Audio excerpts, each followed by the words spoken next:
بسم الله الرحمن الرحيم. السلام عليكم ورحمة الله وبركاته. صلوا على الرسول عليه أفضل الصلاة والسلام. النهاردة يوم المرء الصعيدي، اليوم الرسمي لملزوز الصعيدي.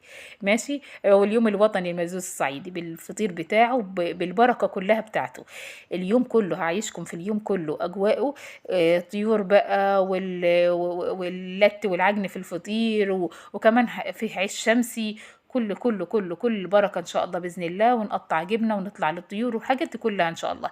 بس قبل اللي بيحضر الفيديو وبيشوف كل حاجة كده، فيه مجهود كبير. يا ريت يا جماعة اللايك بس معلش في الفيديو، اللايك للفيديو أو اشتراك في القناة، علشان إيه أحس إن أنا إيه، إن أنا واصلة لكم وتسعدوني. حتى بص الفطيرة لما بتنتفخ ما شاء الله تبارك الرحمن.